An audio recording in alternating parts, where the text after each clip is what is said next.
it's our tea from brown herbs. I wanted to talk to a little bit about, in response to the shootings in Atlanta of the Asian women, and just about hatred and anger, resentment in general from my spiritual perspective, and what we can actually do to help with that. I assume that a lot of people who watch me are pretty liberal. Maybe you're not, but or pretty not into hate crimes. But what can you really do, right? Because you're not maybe the one doing the hate crimes. So I just want to share with you my personal perspective on that stuff. And I was really sad about the shootings, and I also feel like Cutie's here. I also feel like, in the United States, this kind of thing happens routinely. People are always being killed, and we have a lot of gun violence, and that's one issue. I don't want to talk specifically about gun violence, but there are countries that have had gun violence issues and then changed their laws, and now they don't have gun violence issues, like Australia. So that's something to think about as you're contacting your representatives and stuff like that. Just advocating for gun control. It's guns kill people. So it's just, I know everybody wants their right to bear arms, but there's ways that we can reduce gun violence. So I think most people understand like the problems with racism and sexism and classism, and those are all factors in the shooting that just have the shootings. But I guess I see, we have to deal with like hatred with Asian people and with Black people and women and all this stuff. And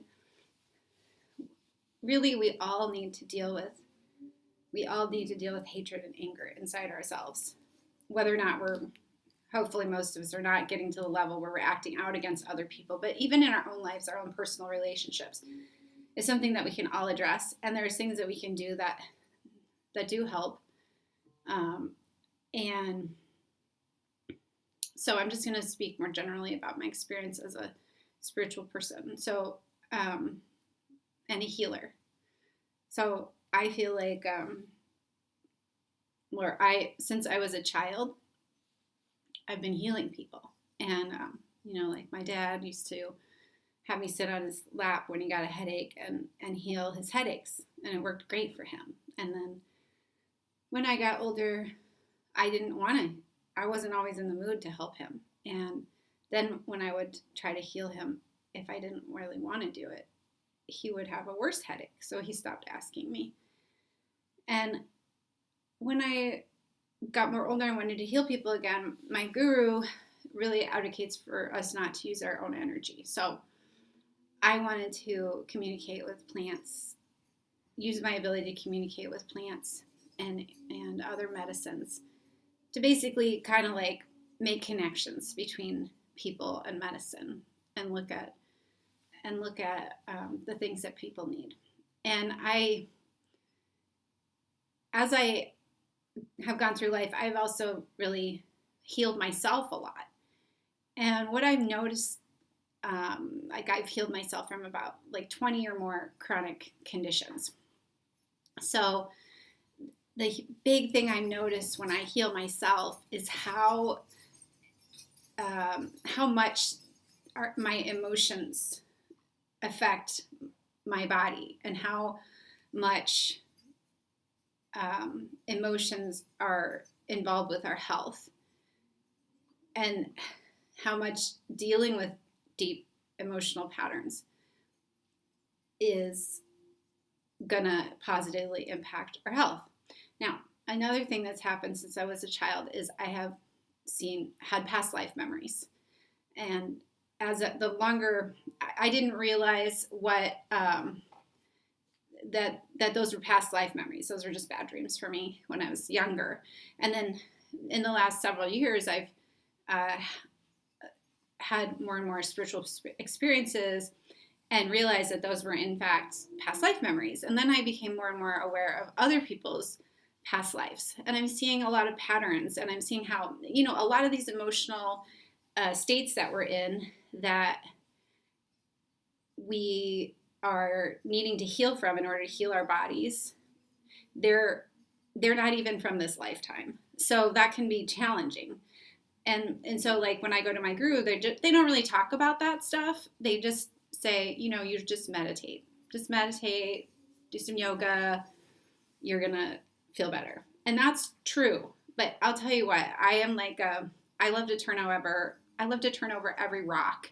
And I love to talk about stuff that people don't want to talk about because I feel like it's really, really vital. I think that one thing the Trump administration showed us was that there was so much ugliness in our culture, so much ugliness, and it just kind of gave everybody this kind of permission to be their ugliest.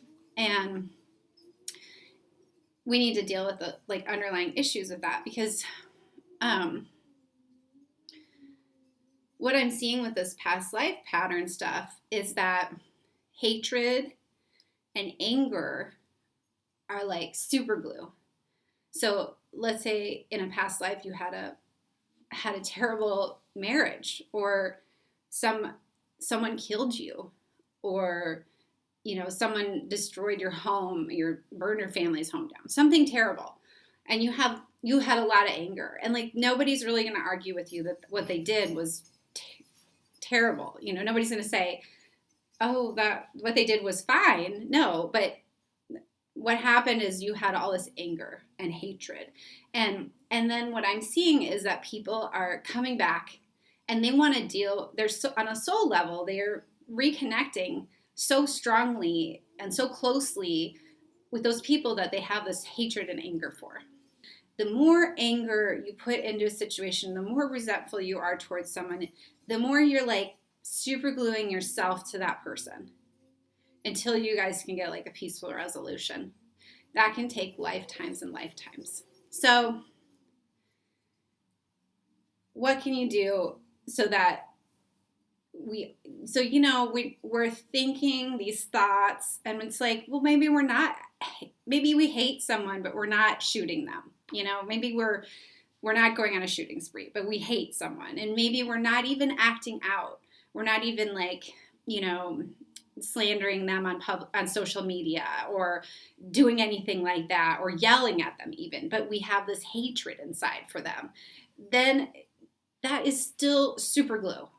I mean, I see that over and over again, and it is a really intense experience for me to see people's past lives, and often I'm seeing lives where I was in some way involved with that person, maybe as a bystander or another party who just was aware of that situation. And sometimes it's stuff that's not like really to do with me, but usually it's something that I can understand pretty well because I was somewhat connected to the person and what they were experiencing. But then to see them like,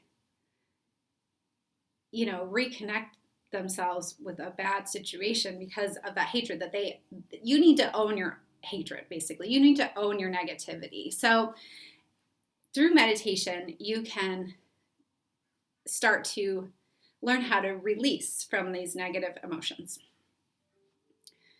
And you're meditating, you're following your breath, and you're using a mantra that's okay for you, that you feel comfortable with. You are, you might be counting, your eyes are closed, you might be focused on your third eye, something like that. You can watch, I'll put a link to a video that has some meditation instruction from my spiritual teacher. So as you're doing that, you're sitting with yourself, and when hatred thought comes up, or lust, or infatuation, or financial stress, or whatever, anything comes up, what you want to do is you just want to go back to that practice and it is just practice of breathing and and focusing on your third eye. And you're not supposed to get upset with yourself because you had those thoughts. You are supposed to just gently redirect yourself like you would with a child. Like if it's not that great if you have a child that's like about to touch a stove and then you like yell at them and you freak out. It might work better to just be like, oh, we don't touch stoves, and then just put their attention on something else that is like a healthy occupation or distraction, some fun thing. So it's the same thing. You're just redirecting yourself, and as you do that, you learn how in regular life an anger thought or something like that can come up, and then you can take some time. You can see how it's affecting you. Like maybe you feel like hot, or you're just like your stomach ties up in a knot, or you're uncomfortable. These things all affect your health. It really affects your health. And you could say, oh, these feelings are happening. I know when I'm meditating, when I'm breathing evenly and I'm focused on a peaceful thing, I don't have that. So I can come back to that, and then maybe I can decide, like, do I want to react with anger? Because you know who has to live with that anger inside of them? Yourself. You're the person who's living with that inside of you. If you can control yourself, not go on shooting sprees, not slander people, not yell at people, and all that stuff, you're the one who has to live with that, and that damages your health. So one tactic for changing how you react to things so that you can benefit by not being like bound to people that you hate and that have probably done things horrible to you to make you hate them. Like, let's just assume they weren't innocent people in this and they really did hurt you and they really are worthy of, like, I don't know, going to jail or something that maybe never happened, but you're binding yourself to them. Okay. So, all these people are like obsessed with how much they hate people, and they're like, perpetuate racism and all this stuff. You're just going to have to learn those lessons. You basically have to learn how to detach, or you have to learn compassion. That is my experience from like observing many past lives and seeing how I acted inappropriately and what came as a result of that, either in that life or a future life. And it's often, you're born into a certain amount of power. So if you have a certain amount of power, you may never be in the position you're in a position of privilege. Everyone is on some level. You have some privilege. Maybe you have strength. Maybe you have money. Maybe you're intelligent. But so you may not ever experience what it's like to be belittled or hurt in a certain way in this life. But you can come back until you learn compassion for those people. You basically become the people that you have hurt in order to have compassion. Or you can detach. So you can meditate, or you can really try to learn compassion. It doesn't really work to just like tell yourself no when you're thinking something. We've all been there where we're like, I really don't want to be obsessed with this situation anymore, or this person or whatever. And it doesn't really work to be like, stop it. You have to, bring your mind to another occupation, just like that little kid, just gently moving your mind to another occupation, or just learning detachment, letting go. So, and you might, I really think that this is vital. And there have been studies done with like large groups of people meditating, and it lowers crime rates. I really want everyone to like recognize that silence is violence. When you're looking, you need to recognize your privilege. And you need to understand that when people are telling you that they're suffering and they're being hurt in a certain way, you need to believe them. Like, you need to consider it, because I'm still talking to a lot of people who are just like, kind of just don't believe me that sexism is real. And, I'm like citing to statistics, and they're just kind of like, oh, like, I don't know, that seems really weird to me. They're just not experiencing it, and the problem is not going to go away if we ignore it. And the problem's not going to go away if we know about it and we're silent about it. So if you're aware that there's problems going on around you in your community and with in the lives of people that you love, and you're not voicing that you at least don't think it's okay, none of us can assume. We have people like shooting each other because they hate each other. None of us can really assume that you are against violence towards women, you are against violence towards minorities, that you don't, you can speak out. Now, if you're really shy, you can meditate or write a letter to your congressperson or whatever. Just, it is very important, even these small ways, to let people know what side you're on. Do you like hate, or do you like love and acceptance and humanity? And like, take those actions. Like, I am personally, like,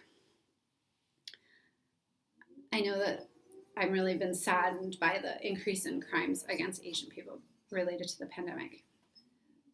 But like, in my own life, like at my shop, I say, there's no hate speech here, none. And I'll tell you what I most often have to say to people is, like, you're not even allowed to, like,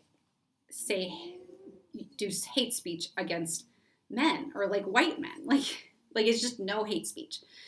And that's important because, I know a lot of people who are liberal and, into helping people and whatever, but then they teach their children to hate. They literally teach them to say that they hate Trump or hate other leaders. And, I get why people don't like Trump. I don't like him either. I hate his behaviors. But, like, teaching your child to hate is not, like, it's not going to lead good places, because we don't always have the best judgment about what we're doing with our emotions. So the meditation is really powerful. It's really powerful. And I've seen my life over time. And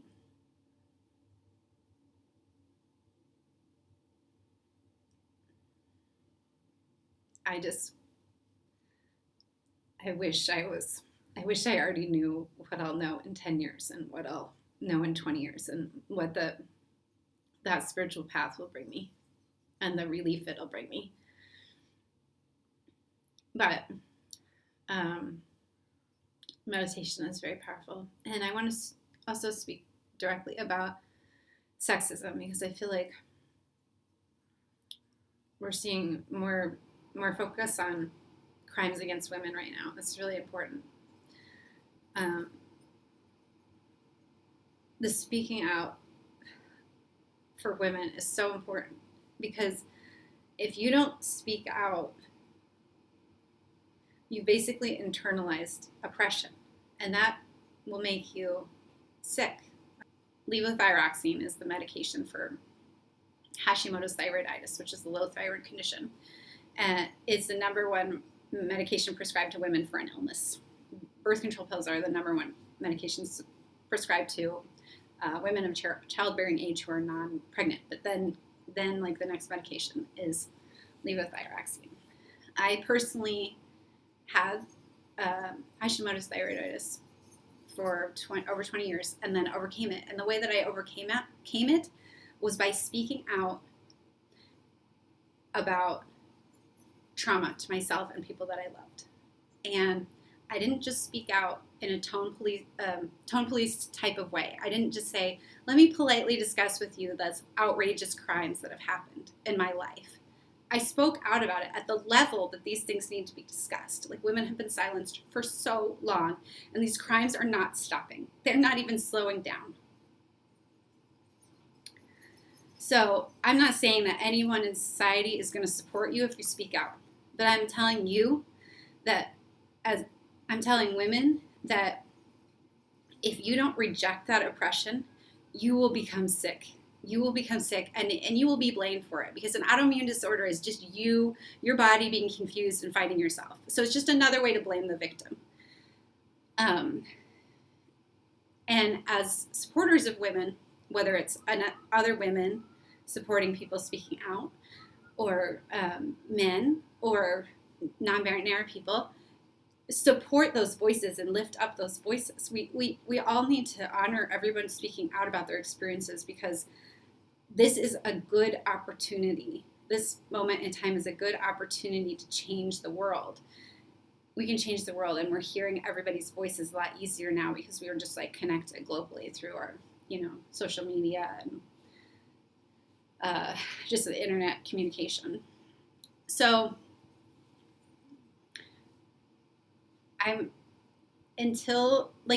what I'm saying, one of the things I feel from meditating is a sense of oneness. Now, I experience that on like this much level in different ways. One is that I really perceive other people's energies. Like, you have had coffee today.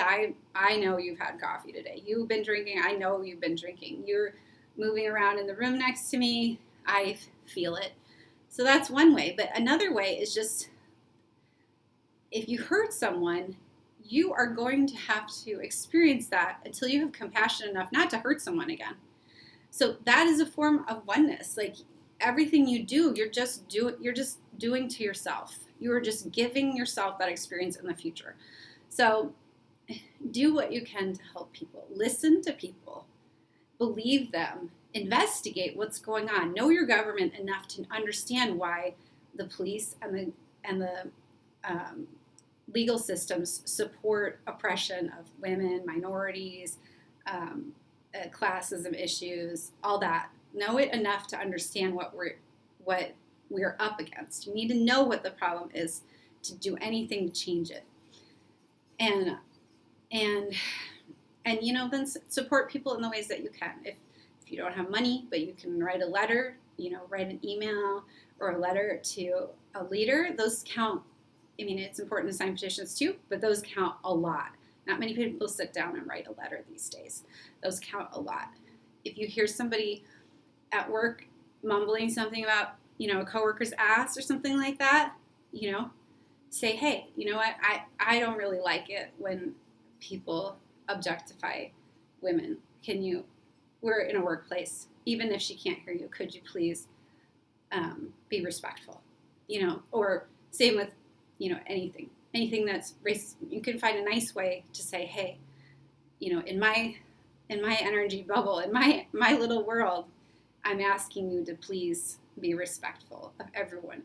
It is so important to know what parts of society are experiencing discrimination, and so that we can monitor what's influencing that and what's making that better. And we have metrics and everything, but ultimately we need to get to the point where we are respecting everyone and we're supporting everyone, and we're setting aside our fat tax refunds or whatever, or tax evasion, so that people can eat and people can get educated and people can have basic health care, stuff like that. So I normally just talk about herbs and stuff, but this is something that I've been really passionate about, and it's hard not to be angry when people have committed really atrocious crimes against you. There's just a lot of things in my life that I would not want to have to experience the karma, like the return on that later on. And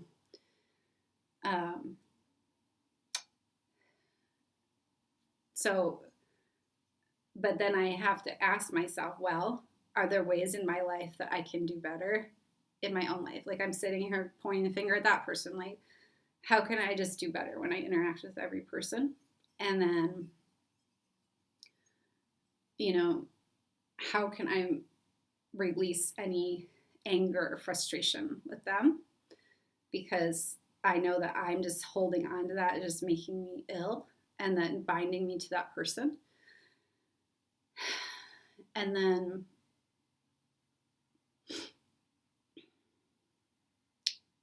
there's love. Like, if you can respond to someone injuring you in a way that's not angry or resentful, essentially what you're going to be doing is loving them. And part of loving them is respectfully putting up boundaries. So love is not just some weak, boundaryless thing that invites, bad experiences. Like, part of being able to sustain love in your heart instead of anger towards other people or towards yourself is to learn how in this situation can I put up boundaries? Like, what is it going to take to get the boundary out there so that I can stay in a positive place with this person and they can't do their harmful behaviors? And that can be a lifeline battle. You know, some people they don't respond very well to that. And they're not very respectful of that. But you are the person who's going to have to live with those emotions in your body. So, I encourage you to like stick up for things with the politics and interactions in your life that are in alignment with goals of loving people and releasing anger and respectfully asserting boundaries and finding ways to learn more compassion for people, which you can learn it also through volunteering or something like that. But try meditating. It's kind of like learning a musical instrument. You're not gonna probably have any mind-blowing performances or experiences after a couple lessons or a couple times sitting on your meditation cushion. But if you practice every day, over time you will see why it's an amazing thing to do. It's a gift you give yourself. So I hope that I was able to communicate some of the things that are very meaningful to me and in response to the sadness that I see in our culture. I think that everybody deserves to give themselves the time to basically reprogram your brain, because the media is just foul, and politics that we see on the news and all this stuff is just really a sad vibration. And I'm not saying to ignore any of it. I don't think you should ignore any of it, but we just have to train ourselves to respond in the best way we can at the time, and just know that if you keep working on it, you're going to look back and say, oh, I could have done better. But at least you can be on that direction. And then there's plenty of, I'll just tell you, there's like a million remedies that can help support you letting go of emotions and all sorts of stuff. I'm working on getting more. I love those. I find those the most in flower essences and gem essences, stuff like that. Just energetic medicine to help you with releasing different patterns. So I'm working on getting more of that stuff out there and doing little videos to help you understand like how I feel like it can be a benefit. But you teach me. So if you have an experience, I'd love to hear it. Anyway, I hope you have a good day. If you like this video, please like and subscribe and hit the bell for notifications.